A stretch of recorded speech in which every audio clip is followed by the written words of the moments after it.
Para saudara dan saudari yang Tuhan cintai, selamat pagi dan selamat bertemu lagi dalam renungan harian dari Paroki Santo Petrus dan Paulus Argapura, edisi hari Kamis, tanggal 26 Oktober 2023, dalam masa biasa yang ke-29. Mengawali hari yang baru ini, kita hendak mendengar dan merenungkan sabda Tuhan. Marilah sebelum kita mendengar dan merenungkan sabda Tuhan, kita berdoa. Dalam nama Bapa dan Putra dan Roh Kudus. Amin. Allah Bapa, cahaya kehidupan kami, berkenanlah mengutus Putramu mendatangi kami sebagai cahaya kehidupan. Semoga kejahatan dan kesombongan kami tersingkir berkat kebaikan hati-Mu dan belas kasih-Mu. Bersabdalah ya Tuhan, kami siap mendengarkan. Terpujilah Engkau Bapa, Putra dan Roh Kudus, kini dan sepanjang segala masa. Amin. Para saudara dan saudari yang Tuhan cintai, sabda Tuhan yang hendak kita dengar dan kita renungkan untuk mengawali hari yang baru ini diambil dari Injil Lukas pasal 12 ayat 49 sampai 53. Tuhan bersamamu. Inilah Injil suci menurut Lukas. Pada suatu ketika, Yesus bersabda kepada murid-muridnya, "Aku datang melemparkan api ke bumi, dan betapa kudambakan agar api itu selalu menyala. Aku harus menerima baptisan, dan betapa susah hatiku sebelum hal itu berlangsung. Kalian sangka aku datang membawa damai ke bumi? Bukan damai, melainkan pertentangan. Karena mulai sekarang akan ada pertentangan antara 5 orang dalam satu rumah, 3 melawan 2 dan 2 melawan 3. Mereka akan saling bertentangan, bapa melawan putranya dan putra melawan bapanya, ibu melawan putrinya dan putri melawan ibunya, ibu mertua melawan menantu dan menantu melawan ibu mertuanya." Demikianlah sabda Tuhan. Para saudara dan saudari yang Tuhan cintai, dalam menjalani kehidupan kita di dunia ini, kita senantiasa dihadapkan pada berbagai pilihan. Dalam ranah jasmani, kita mungkin bisa punya banyak pilihan. Misalnya dalam hal makanan, kita bisa menentukan mau memilih menu A atau menu B sekaligus, atau tidak makan sama sekali. Akan tetapi, di ranah hidup beriman atau spiritual, manusia tidak mempunyai pilihan netral. Dia harus membuat pilihan dan keputusan sebagaimana ditegaskan oleh Yesus. Para saudara dan saudari yang Tuhan cintai, manusia hanya punya 2 pilihan, yakni menjadi hamba dosa atau hamba kebenaran.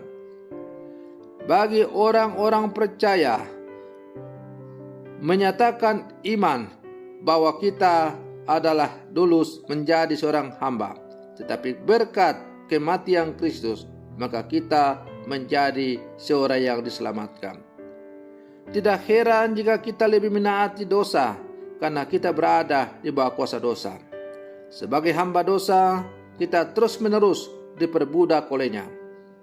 Puji Tuhan, karena begitu besar kasih Allah, maka Ia telah mengaruniakan anaknya yang tunggal, supaya setiap orang yang percaya kepadanya tidak binasa, tetapi beroleh hidup yang kekal.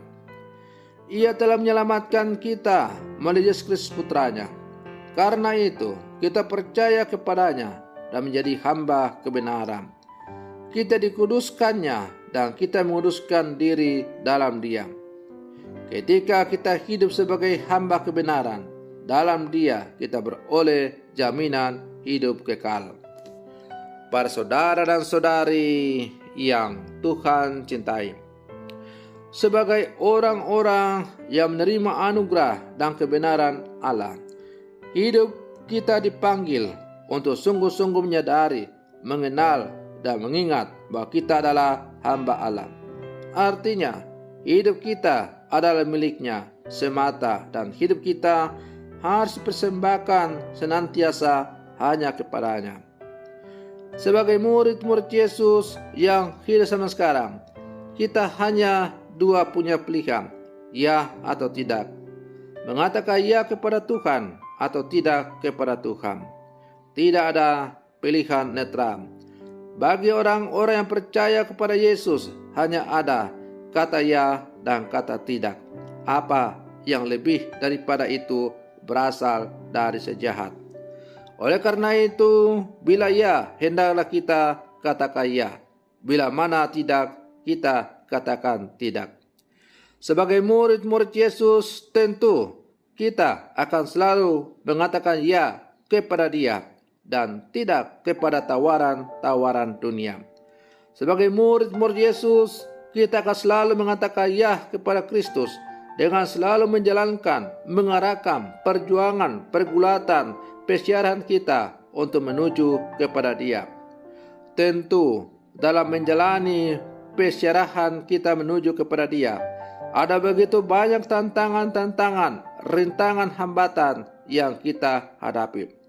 Tetapi tantangan, rintangan, hambatan yang kita hadapi itu tidak akan membuat kita mengatakan tidak lalu mundur, tetapi akan semakin membuat kita melangkah maju dengan mantap dan tetap mengatakan iya kepada Tuhan. Segala tantangan, hambatan, rintangan yang kita hadapi justru semakin menambah semangat kita untuk mengatakan iya, maju dengan langkah yang mantap untuk terus bersiara menuju kepada Tuhan. Dan pada akhirnya, apabila kita selalu setia bersiara bersama dengan Tuhan, selalu menjadikan Dia teman seperjalanan, sahabat perjalanan kita, menjadikan Dia sebagai satu-satunya tujuan dalam seluruh persiaran kita, maka yakin dan percayalah bahwa pada akhirnya kita akan sampai dan bersatu dengan Dia dan menikmati hidup berbahagia. Para saudara dan saudari yang Tuhan cintai, karena itu mari kita berlangkah maju bersama, tetap bergandengan tangan, tetap komitmen setia pada persiaran kita menuju kepada Allah. Kita tetap berkomitmen untuk selalu menjadikan Tuhan sebagai teman seperjalanan kita, sahabat seperjalanan kita, yang selalu membantu, membimbing, mengarahkan persiaran kita, agar kita semakin bersatu, bersekutu, dan pada akhirnya sampai bertemu dan bersatu dengan Dia. Semoga pada akhirnya dengan kesetiaan, komitmen kita untuk terus bersiara kepada Tuhan, menjadikan seluruh kehidupan kita hanya terarah kepada Dia, maka pada akhirnya kita akan menikmati hidup berbahagia bersama dengan Dia.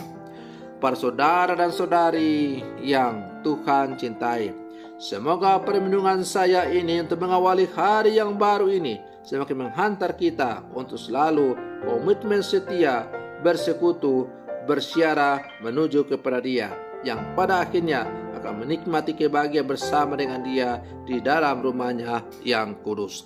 Selamat pagi, Tuhan Yesus memberkati.